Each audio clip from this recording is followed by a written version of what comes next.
as in Fourier. Equally valid. Now we discuss initial and final value theorem.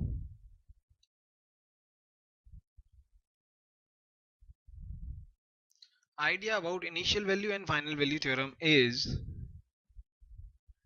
first, initial value theorem is applicable for causal signal only. It is applicable for causal signal.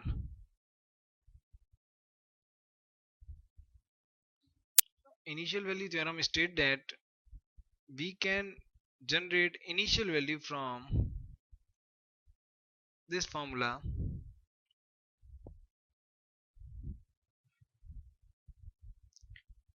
initial value, and final value from this formula, x of infinite limit s tends to 0 when final value theorem pole are on imaginary axis or on right half of the s plane. Final value theorem is not applicable, means pole are on imaginary axis and right half of the s plane. This final value theorem is not applicable in both cases. In both cases this is not applicable.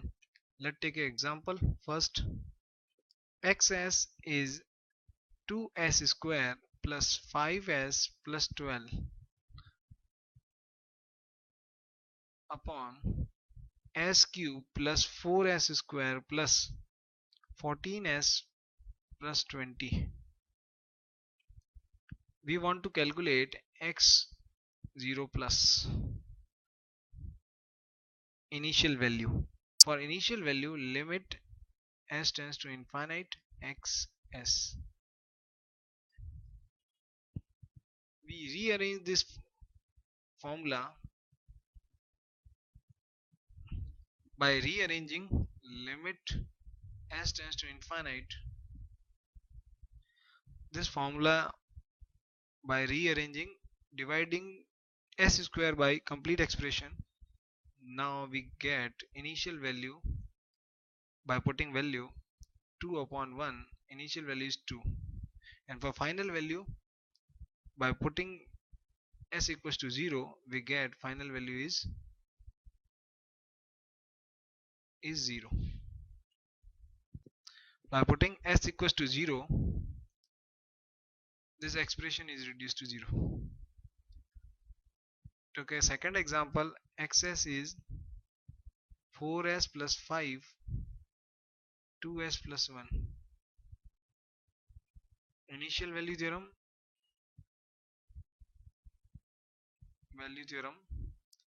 x0 plus limit s tends to infinite 4s square plus 5s plus 2s plus 1.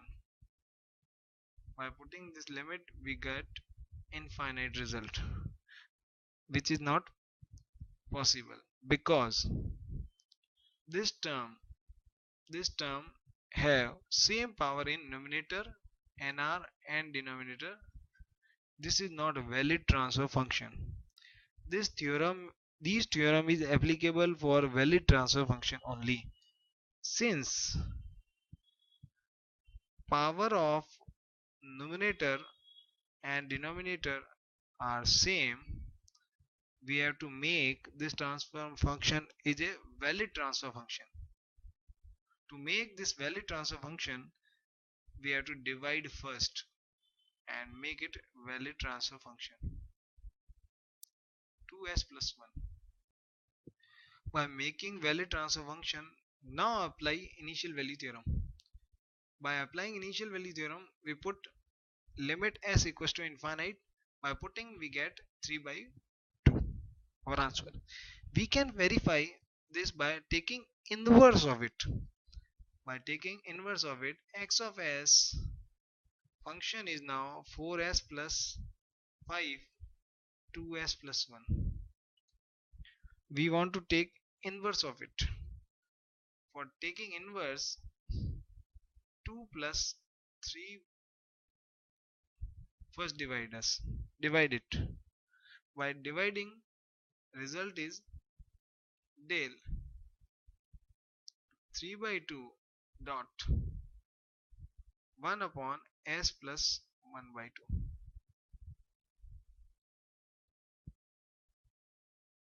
only 2 xs. Now taking inverse of it. By taking inverse, 2 is converted into impulse function plus 3 by 2 e power minus half t. Limit t tends to 0 plus. It is called initial value. If I put 0 plus here, del t is defined at 0 location only. 0 location only. So value at 0 plus is 0. Initial value is only 3 by 2. It means initial value and final value is useful for calculation of initial and final value in S domain. If we take inverse and put value 0 and infinite, it is directly solved, but it is helpful without changing the domain from S domain to T domain, but we can verify from T domain also. Now we check causality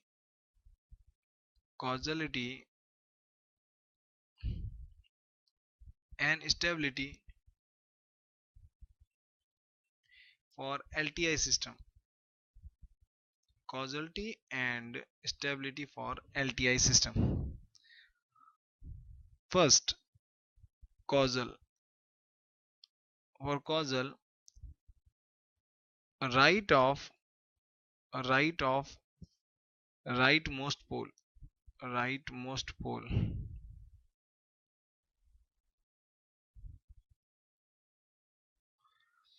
For stability,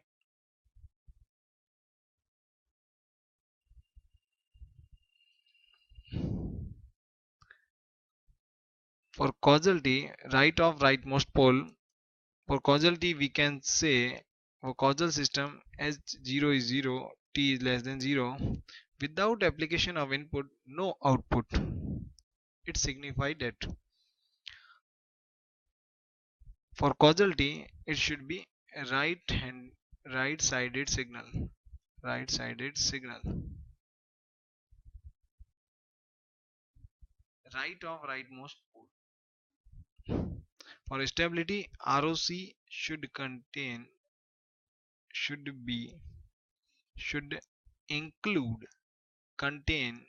j omega axis. Should include j omega axis. For example, HS is S upon S plus 2, S plus 3. I draw its polar diagram 0 here. Two pole. We have two pole at -2 and -3 location. Right of the rightmost. This is the rightmost pole.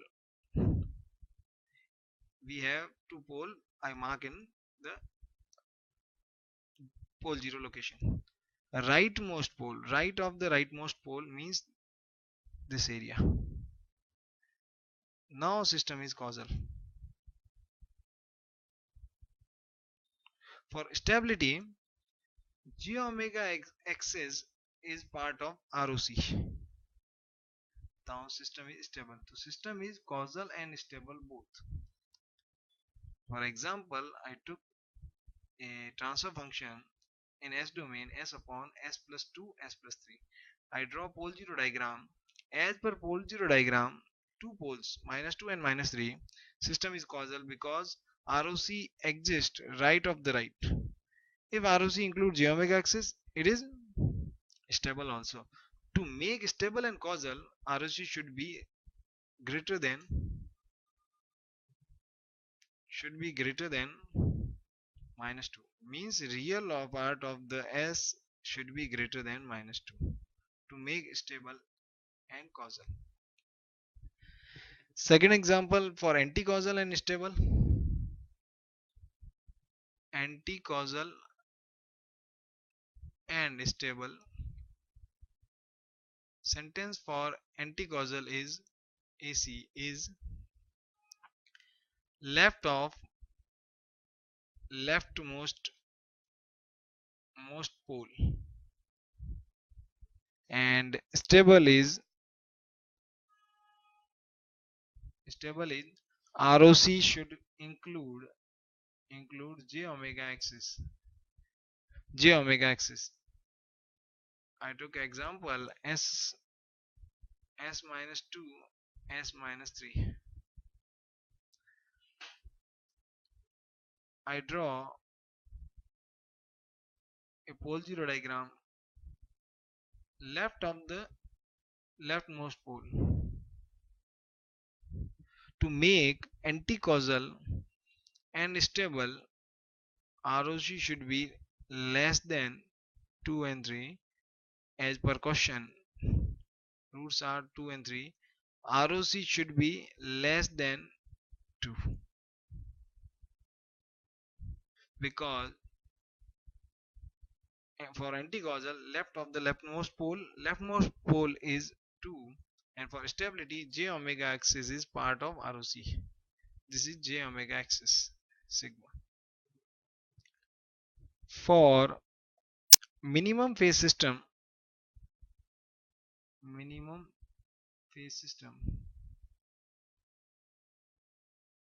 this portion cover in control system, but I write down a sentence: poles and zeros are in left half of S plane. I repeat, pole and zero are in left half of the S plane. For non-minimum system,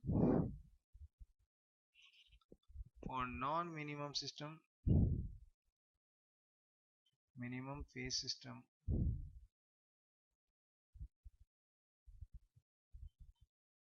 zeros in right half of S plane, zero in RHS right half of the S plane, and poles are in left half of S plane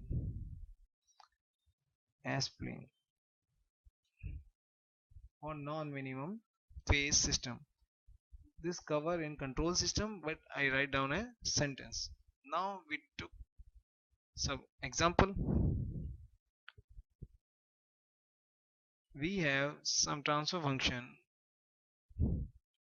and we have to comment on causality and stability by this expression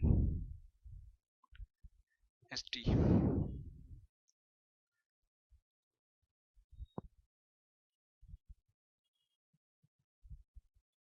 If option A, option B, option C, if we have some question for system to be causal and unstable, what is the inverse transform of this? For system is anti-causal and unstable, what is the impulse response of this function? And for system B, non-causal and stable, give ROC as well as ST function. So first we partial fraction this component with A upon something pole and B upon something. I directly write down this expression in this way, and first condition impose on it and fetch out inverse of it, impulse response, causal and unstable, A condition. With the A condition, in this term we have two pole. Pole at two location, pole at -1 location. For system to be causal, ROC is greater than 2. For system to be unstable, J omega is not part of ROC, means this one is correct one. We can directly write expression for this: 1 by 3 plus e power 2t ut. Second condition impose on it anti-causal and unstable. For anti-causal, we have two pole. For anti-causal, leftmost we apply, means ROC should be less than -1. In this case, ROC should be greater than 2. Less than -1, answer will be directly, I put here, u of minus t minus 3 u of minus t, our answer. In third case, for stable and non-causal, answer will be, and first I write ROC will be in the range of -1 to 2, not equal, because at the pole location ROC is not part of,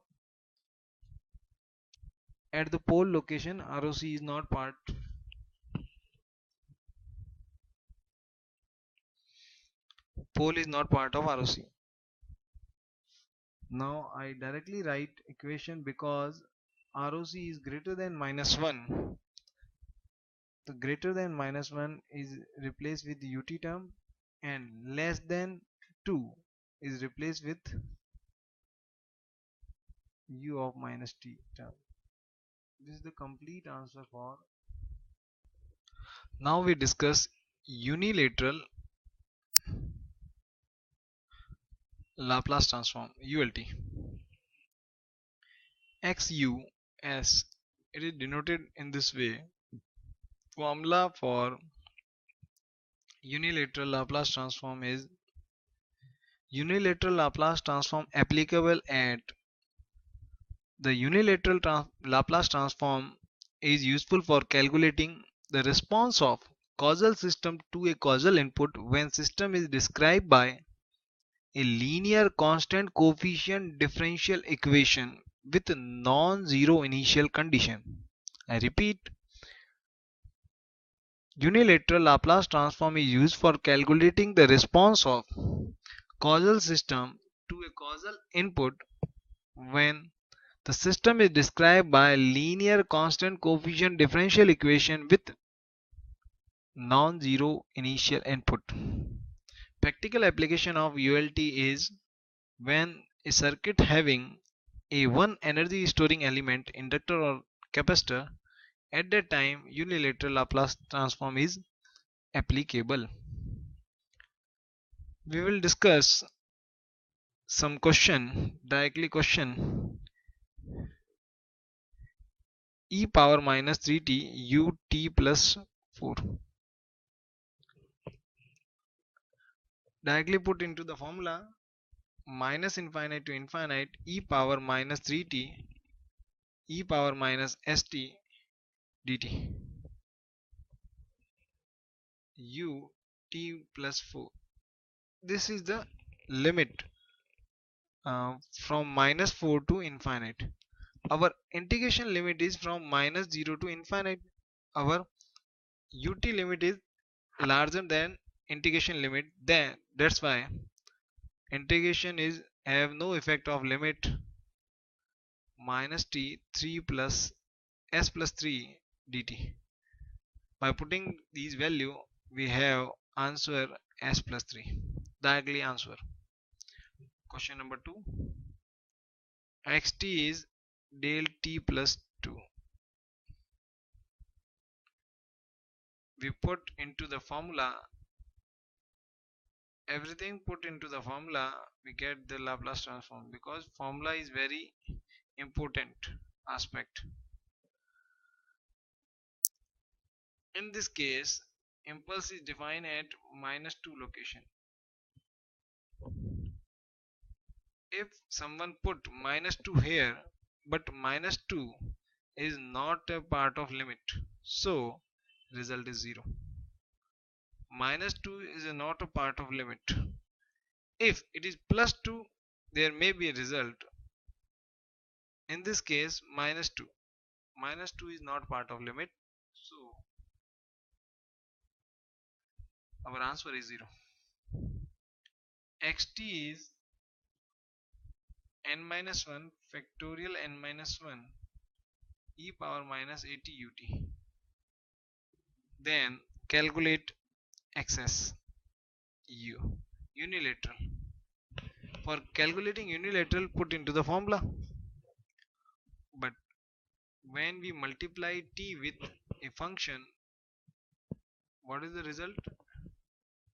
Xs upon ds with negative sign. If we multiply t square with positive sign, t square by 2 xt, result is d square, means double differentiation in s domain. T cube by factorial 3 xt cube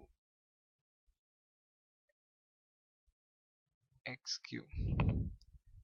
It means same idea use. If ut is multiplied with some function, means xt is 0, t is less than 0, causal case. Then unilateral Laplace transform is bilateral Laplace transform, means directly is equal to bilateral Laplace transform, or our answer is 1 upon s plus a n. 1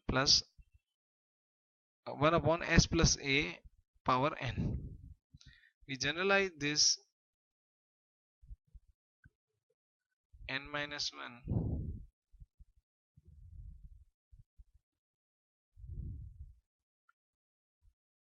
Our result is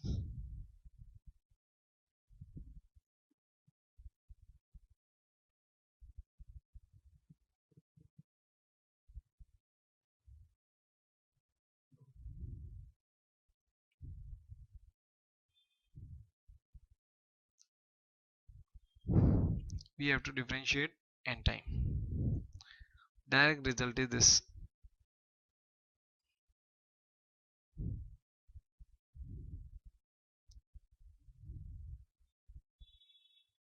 I will check. It is minus and depends.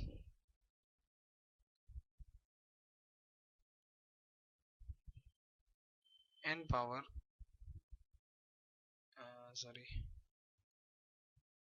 t power n factorial n power n.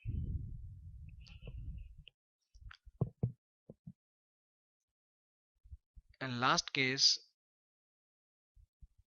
if xt is e power minus a t plus 1 u t plus 1, then unilateral Laplace transform by putting into the formula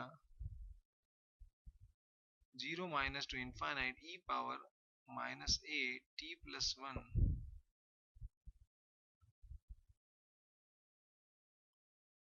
u t plus 1 e power minus st dt. T plus 1 provide limit from -1 to infinite, means it is larger limit than our provided limit, so it is not effective. We can direct write down expression for unilateral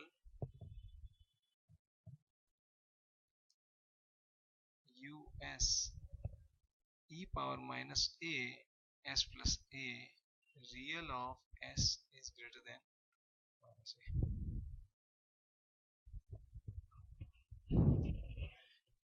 Unilateral Laplace transform is useful for differential equation. So I write expression only, formula expression only. I write down formula for differentiation of the signal. Formula is S unilateral Laplace transform and initial value. This formula is useful for solving differential equation.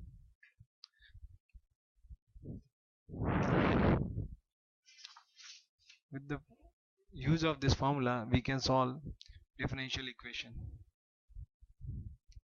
I took an example. How can we solve this differential equation? A differential equation is given to us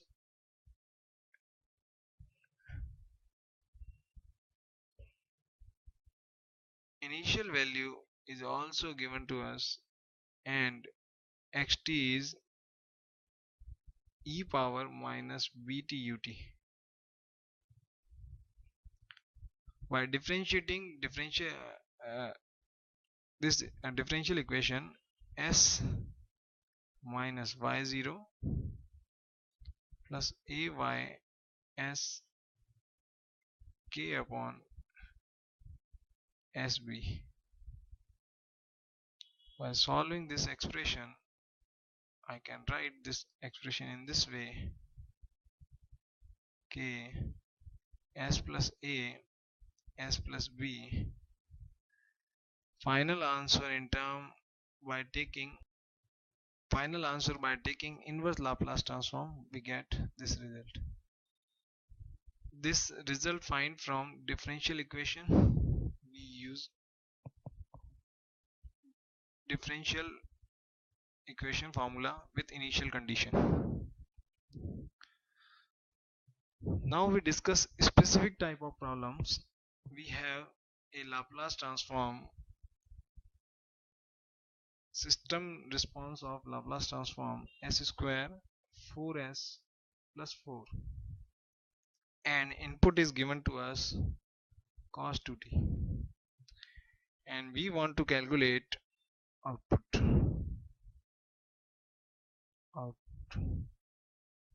or either in term of s domain.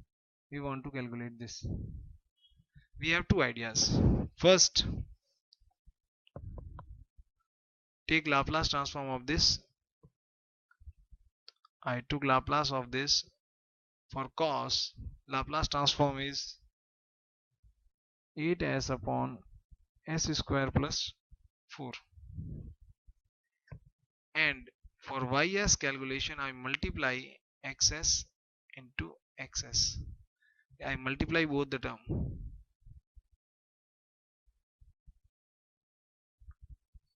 S square plus 4, and by taking inverse Laplace we get yt. It is very typical or very tedious process to get inverse of it, and we have term s square 2s square term. Coefficient partial fraction is very typical. So in this case we evaluate this problem in different way. If input is cos term,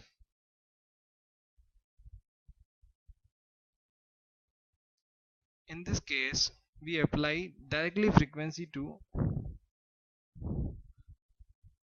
s equals to j omega naught and calculate magnitude and phase, and this magnitude and phase multiply with, and our result is modified result is k a cos omega naught t plus phi plus k angle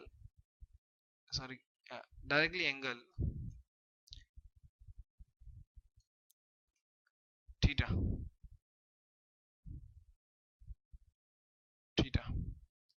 Phi is already available to us, theta is modified angle due to this system response in s domain. So I just put omega naught, I know. So I put omega naught in this expression, j omega naught. By putting j omega naught, hs j omega naught, I got 2j minus 2, 2j square plus 4, 2j plus 4. By solving this, I get result 0.353 angle 45. Directly add to this expression, I get the result. Then final expression for us is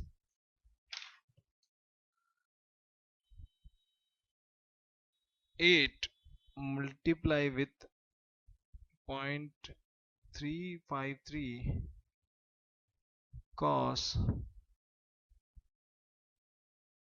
2t plus 45 is our final answer in term of yt. In this way we can find out our solution. So this idea is applicable when input is trigonometric function. We have to use polar format to solve this